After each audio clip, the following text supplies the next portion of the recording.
Delhi deputy chief minister Manish సిసోడియాను arrest చేయడం ద్వారా బీజేపీకున్న రాజకీయ లెక్కలేంటి? మద్యం కేసు, సిబిఐ విచారణ ఇవన్నీ మనం చెప్పడానికి ఉపయోగపడతాయి, కానీ వీటన్నిటి వెనుక రాజకీయ లెక్కలే ఉంటాయి. ఇలాంటి కుంభకోణాలు నిజమైనా కూడా తమ మిత్రులైతే వదిలేస్తారు, తమ ప్రత్యర్థులైతే పట్టుకుంటారు. నిజమా కాదా అనేది తేలేది లేదు, శిక్షలు పడేది లేదు. ఈ లోపల ప్రాసెస్ ద పనిష్మెంట్ అవుతుంది. మరి ఇందులో రాజకీయ లెక్కలేంటి? ఎందుకు మనీష్ సిసోడియాను టార్గెట్ చేశారు అంటే, మనీష్ సిసోడియా ఆమ్ ఆద్మీ పార్టీలోను అరవింద్ కేజ్రీవాల్ ప్రభుత్వంలోనూ కీలకమైన వ్యక్తి. సో అరవింద్ కేజ్రీవాల్ ప్రభుత్వాన్ని ఏ రకంగానైనా పనిచేయకుండా చూడాలి. అరవింద్ కేజ్రీవాల్ ప్రభుత్వానికి ప్రజలు తిరుగులేని మెజారిటీ ఇచ్చారు. అప్పటి నుంచి రాష్ట్ర ప్రభుత్వాన్ని ఏ రకంగా పనిచేయకుండా చూడాలి అనేది కేంద్ర ప్రభుత్వం, భారతీయ జనతా పార్టీ ఎత్తుగడలు వేస్తూనే ఉంది. లెఫ్టినెంట్ గవర్నర్ ద్వారా కేజ్రీవాల్ ప్రభుత్వ చర్యల్ని ఎప్పటికప్పుడు అడ్డుకుంటోంది. సివిల్ సర్వెంట్స్, ఐఏఎస్ అధికారులను తమ గుప్పిట్లో పెట్టుకుంటున్నారు. లా అండ్ ఆర్డర్ ఎలాగూ కేంద్ర ప్రభుత్వం చేతిలో ఉంటుంది. ఇలా లెఫ్టినెంట్ గవర్నర్ ఆఖరికి కేజ్రీవాల్ ప్రభుత్వం ఏం చేసినా అడ్డుపడుతూ ఉంటుంది. చివరకు ప్రజా పంపిణీ వ్యవస్థ ద్వారా రేషన్ సరుకులు ఇంటింటికి ఇవ్వాలి అని ఒక స్కీమ్ పెడితే దాన్ని కూడా లెఫ్టినెంట్ గవర్నర్ అడ్డుకున్నాడు. సో దీనిపైన సుప్రీంకోర్టు కూడా తీర్పు చెప్పింది. ఢిల్లీకి పూర్తి రాష్ట్ర హోదా లేదన్న కారణాన ఇలా కేంద్ర ప్రభుత్వము లెఫ్టినెంట్ గవర్నర్లు పెత్తనం చేయరాదు, ఎందుకంటే ప్రజలు ఎన్నుకున్న ప్రభుత్వానికి అధికారం ఉంటుందని నేషనల్ టెరిటరీ ఢిల్లీ అనే కేసులో సుప్రీంకోర్టు తీర్పు కూడా చెప్పింది. అయినా కూడా లెఫ్టినెంట్ గవర్నర్ ఢిల్లీ ప్రభుత్వాన్ని అడుగడుగును అడ్డుకుంటూనే ఉంటాడు. ఇప్పుడు మనీష్ సిసోడియా అరెస్ట్ ద్వారా ఢిల్లీ ప్రభుత్వ ఫంక్షనింగ్ను దెబ్బతీయాలి అన్నది బీజేపీ రాజకీయ వ్యూహం. ఎందుకంటే ఢిల్లీ శాసనసభలో 70 సీట్స్ ఉంటాయి. ఢిల్లీ భారత రాజ్యాంగం ప్రకారము ఢిల్లీకి ఉన్న ప్రత్యేక ప్రొవిజన్స్, అంటే ఢిల్లీకి ఉన్న special provisions to the Delhi ప్రకారము 10% ఆఫ్ ది అసెంబ్లీ స్ట్రెంత్ వరకు మాత్రమే మంత్రివర్గ ఉండవచ్చు. ఇప్పుడు ఇతర రాష్ట్రాల్లోనైతే 15% ఉండొచ్చు. శాసనసభలో ఉన్న స్ట్రెంత్ కన్నా 15% మంత్రులు ఉండొచ్చు. అది పార్లమెంట్లోనైనా అసెంబ్లీలోనైనా. ఇప్పుడు తెలంగాణలో 119 ఎమ్మెల్యేస్ ఉన్నారు, అందుకే 18 మంది మంత్రులు ఉండొచ్చు. ఢిల్లీకి వచ్చే వరకు కాన్స్టిట్యూషనల్ స్పెషల్ ప్రొవిజన్స్ ఉంటాయి. దీని ప్రకారం 10% వరకు మాత్రమే మంత్రివర్గంలో ఉండొచ్చు. అంటే ఇంక్లూడింగ్ చీఫ్ మినిస్టర్ 7 ఉండొచ్చు. అరవింద్ కేజ్రీవాల్ కాక మరో 6 మంత్రులు. ఇందులో సత్యేంద్ర జైన్ అనే అతన్ని మనీ లాండరింగ్ కేసులో ఇప్పటికే 8-9 నెలల నుంచి ఆయన జైల్లో ఉన్నాడు. సో ఆయన ఆరోగ్య శాఖ మంత్రి. ఇప్పుడు సెకండ్ మినిస్టర్ మనీష్ సిసోడియాని జైలుకు పంపారు. అంటే ఇక మిగిలింది 4 ఉంటారు. ఇప్పుడు ఆమ్ ఆద్మీ పార్టీకి ఉన్న ఛాలెంజ్ ఏంటంటే, ఒకవేళ ఈ 2 మంత్రులు జైల్లో ఉన్నారు కనుక వారి స్థానంలో మరో 2 కనుక మంత్రివర్గంలో తీసుకుంటే ఒక రకంగా సత్యేంద్ర జైన్ను, మనీష్ సిసోడియాను శిక్షించినట్టు అవుతుంది. అంటే ఆమ్ ఆద్మీ పార్టీ చెప్పేది రాజకీయ కారణాల రీత్యా వీరిద్దరిపైన కేసులు పెట్టి జైల్లో వేశారు అని చెప్తున్నారు.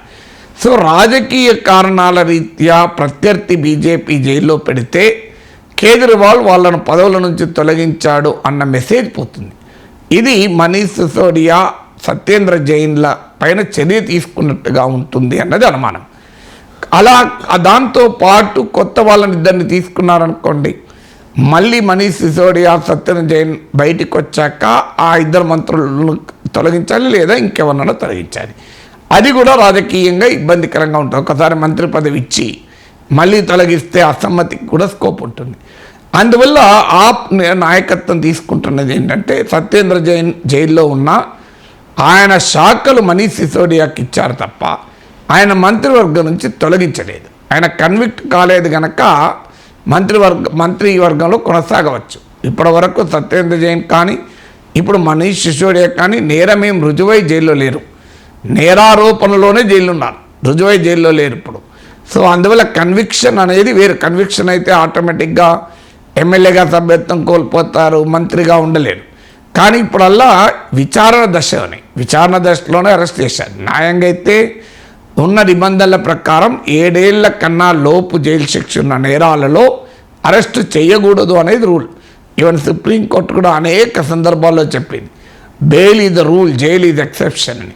అరెస్ట్ ఇష్టం వచ్చినట్టు చేయకూడదు అని. ఎప్పుడు అరెస్ట్ చేస్తారంటే మనిషి పారిపోతాడనుకున్నప్పుడు, మనిషి సహకరించకపోతే విచారణకు, మనిషి సాక్షుల్ని ప్రభావితం చేస్తారనుకున్నప్పుడు అరెస్ట్ చేస్తారు.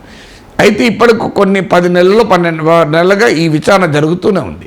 నిజంగానే సాక్షుల్ని ప్రభావితం చేసే పరిస్థితి ఉంటే ఈ 10-12 నెలలు చేసి ఉండాలి కదా, ఇప్పుడు ఎందుకు అరెస్ట్ చేయాలి? నిజంగా ఆ కేసు పెట్టిన వెంటనే అరెస్ట్ చేస్తే ఒక ఆర్గ్యుమెంట్ ఉంటుంది, డిప్యూటీ సీఎం కదా, ఆయన సాక్షుల్ని ప్రభావితం చేస్తారేమో అని. ఒకవేళ సాక్షుల్ని ప్రభావితం చేయగలిగి ఉంటే ఇప్పటికి చేసేవాడు, అయిపోయేది.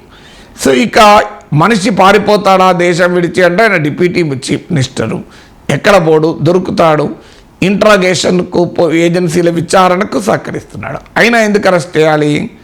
ఏ నిబంధన ప్రకారం అరెస్ట్ అంటే అరెస్ట్ చేసినాం అనేది ఒక పొలిటికల్ డిసిషన్, చాలా క్లియర్గా కనబడుతుంది. అరెస్ట్ చేయాల్సిన అవసరమే లేదు, విచారణ జరపచ్చు, కోర్టులో కనుక నేరం రుజువైతే అప్పుడు అరెస్ట్ చేయొచ్చు. కానీ ఇప్పుడు విచారణ సమయంలోనే అరెస్ట్ చేసి లోపల పెట్టడం. సో ఇప్పుడు మనీష్ సిసోడియా ఆల్రెడీ సత్యేంద్ర జైన్ నిర్వహించే హెల్త్ మినిస్ట్రీ కూడా మనీష్ సిసోడియా చేతిలో ఉంది. మనీష్ సిసోడియా చేతిలో 18 డిపార్ట్మెంట్లు ఉన్నాయి. ఆయన finance minister, home, power, education, health, ఇలా కీలకమైన శాఖలన్నీ మనీష్ సిసోడియా చేతిలో ఉన్నాయి. ఢిల్లీ మోడల్గా ఆమ్ ఆద్మీ పార్టీ దేశమంతా ప్రచారం చేస్తున్న దాంట్లో కీలకమైనది ఎడ్యుకేషన్ అండ్ హెల్త్. ఈ 2 కూడా మనీష్ సిసోడియా చేతిలో ఉంది. అంటే ప్రభుత్వ పాఠశాలలు మెరుగుపరచడం, మొహల్లా క్లినిక్స్ అని పెట్టడం. అందువల్ల మనీష్ సిసోడియా అరెస్ట్ ద్వారా ఢిల్లీ ప్రభుత్వం కీలకమైన ఫ్లాగ్షిప్ ప్రోగ్రామ్స్ అయిన ఎడ్యుకేషన్, హెల్త్ రంగాల్లో ఇబ్బంది కలిగించాలన్నది మొదటి రాజకీయ లెక్క. ఎందుకంటే ఆ ఎడ్యుకేషన్, హెల్త్ ఢిల్లీలో జరిపారన్న చూపెట్టే భారతదేశం అంతటా విస్తరించాలని చూస్తుంది. అందువల్ల బీజేపీ మొదటి లెక్క ఏంటంటే ఈ ఎడ్యుకేషన్, హెల్త్ చూస్తున్నటువంటి మనీష్ సిసోడియా లోపలేయడం ద్వారా ఆ ఢిల్లీ ప్రభుత్వం విద్యా, వైద్య రంగాల్లో పని విధానాన్ని అడ్డుకోవాలి అని. దాంతోపాటు 18 డిపార్ట్మెంట్లు చూస్తున్న మనీష్ సిసోడియా లేకపోతే అవన్నీ కూడా ఇతర మంత్రులు చూడాలి. మనీష్ సిసోడియా అంతటా సమర్థవంతంగా చూడవచ్చు, చూడలేకపోవచ్చు. వారికి ఆల్రెడీ ఇతర శాఖల బాధ్యతలు కూడా ఉన్నాయి. అందువల్ల కొత్తగా మంత్రుల్ని తీసుకుంటే మనీష్ సిసోడియాను, సత్యేంద్ర జైన్ను శిక్షించినట్టు అవుతుంది. కొత్తగా మంత్రులను తీసుకోకపోతే 4 మంత్రులతోనే అరవింద్ కేజ్రీవాల్ నడపాల్సి వస్తుంది.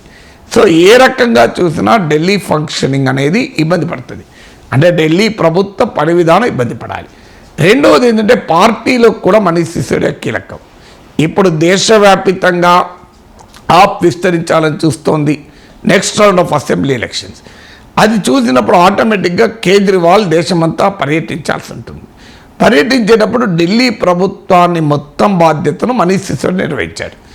ఇప్పుడు మనీష్ సిసోడియా పక్కకు జరగడం, ఆ జైల్లో ఉండడం వల్ల కేజ్రీవాల్ మూమెంట్ను కూడా రిస్ట్రిక్ట్ చేయవచ్చు అనేది రాజకీయ వ్యూహం. దాంతోపాటు పార్టీలో కూడా చాలా కీలకం. ఎందుకంటే కేజ్రీవాల్ పార్టీ పెట్టకముందు పరివర్తన అని ఒక ఎన్జిఓ నడిపేవారు. రేషన్ ఇష్యూస్, అలాగే public distribution issues, right to information, power bills, ఇలాంటి అంశాలపైన పోరాడేవారు. అప్పుడు కేజ్రీవాల్తో కలిసి మనీష్ సిసోడియా పనిచేసేవాడు. అప్పటి నుంచి సన్నిహితుడు. మనీష్ సిసోడియా పైన కేజ్రీవాల్కున్న విశ్వాసం చాలా ఎక్కువ. అందువల్ల ఆయన రైట్ హ్యాండ్ను దెబ్బతీయడం ద్వారా కేజ్రీవాల్ ప్రభుత్వ పని విధానాన్ని అడ్డుకోవడమే కాకుండా ఆమ్ ఆద్మీ పార్టీ విస్తరణ ప్రయత్నాన్ని కూడా అడ్డుకోవాలి. అందువల్ల మనీష్ సిసోడియా అరెస్ట్లో అనేక రాజకీయ లెక్కలు కేంద్రాన్ని పాలిస్తున్న బీజేపీకి కనపడుతున్నాయి.